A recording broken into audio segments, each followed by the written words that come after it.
manhã, gente. Olha, o governo Bolsonaro tem um novo líder na Câmara Federal. Sai o deputado-major Vitor Hugo, do PSL, e agora entra o ex-ministro da Saúde do governo Michel Temer, deputado Ricardo Barros, do Progressistas, que está aqui com a gente para bater um papo no Morning Show com a nossa bancada. Bom dia, deputado Ricardo Barros. Muito obrigado aí por estar participando aqui do Morning hoje. Bom dia a todos.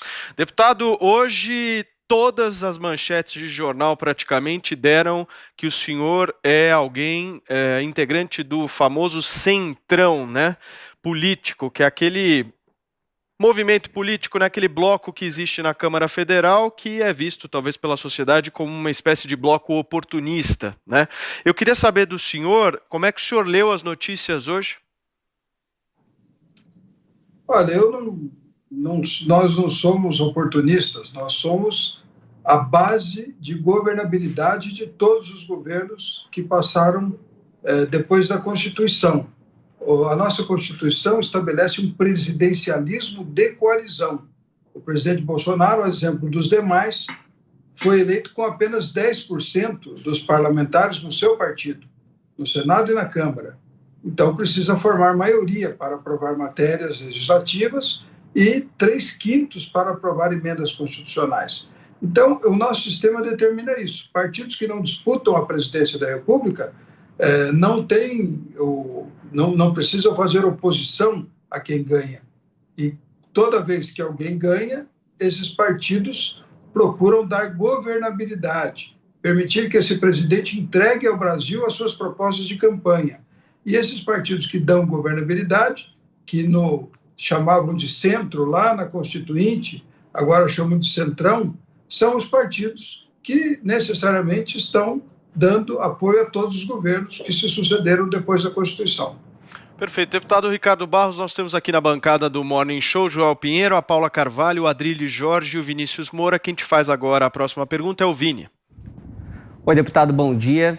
O governo tem sofrido algumas derrotas na Câmara. Ontem, por exemplo, teve 4 vetos do presidente Jair Bolsonaro derrubados. Queria saber do senhor como é que vai ser aí essa tua aproximação, essa tua relação para melhorar aí essa relação do presidente Jair Bolsonaro com a casa.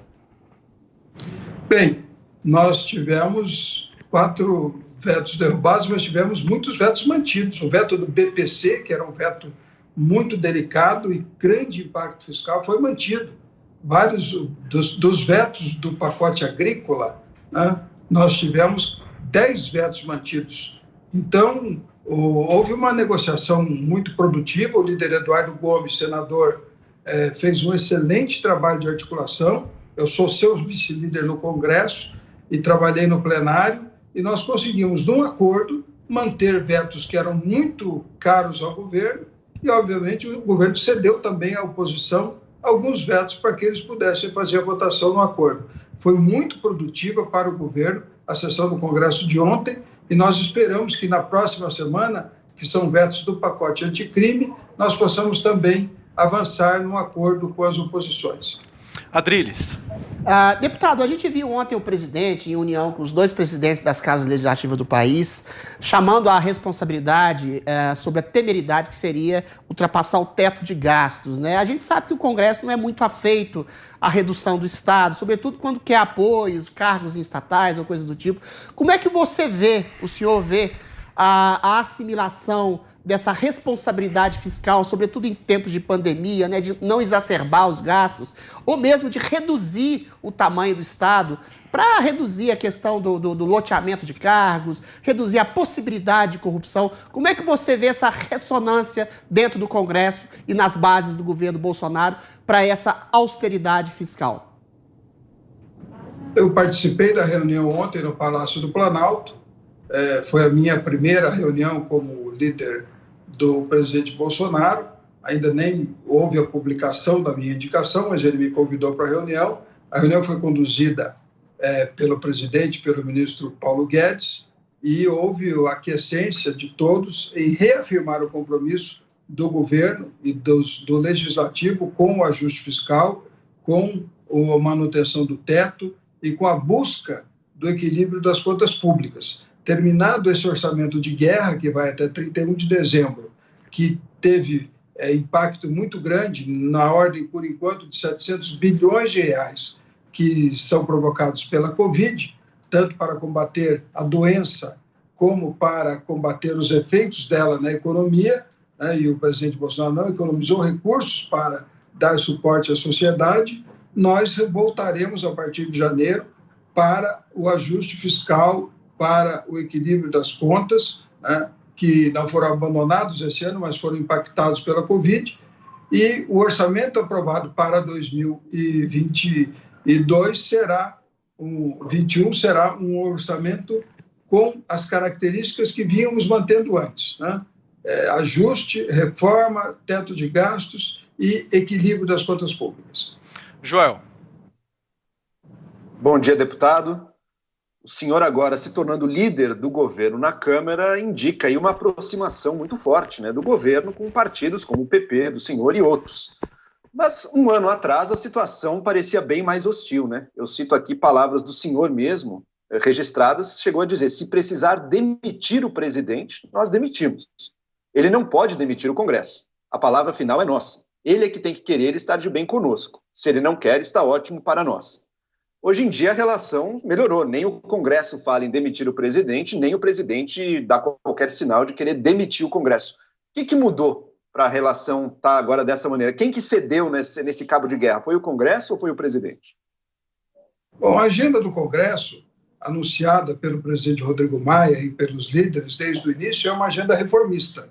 Há um empenho, e fizemos isso, votamos a reforma da Previdência e queremos votar as outras reformas. O Congresso quer avançar na entrega dos interesses da sociedade brasileira, dos anseios da sociedade. Vamos votar o programa Renda Brasil, um programa de renda mínima muito importante, a reforma tributária e também a reforma administrativa. Este é o foco do Congresso Nacional, que coincide com a pauta do presidente Bolsonaro. O presidente Bolsonaro iniciou o seu mandato se relacionando com frentes parlamentares, que indicaram ministros, que tiveram espaço no governo. Vários parlamentares e ex-parlamentares foram nomeados ministros e assessores em várias posições do governo, mas numa relação com frentes parlamentares.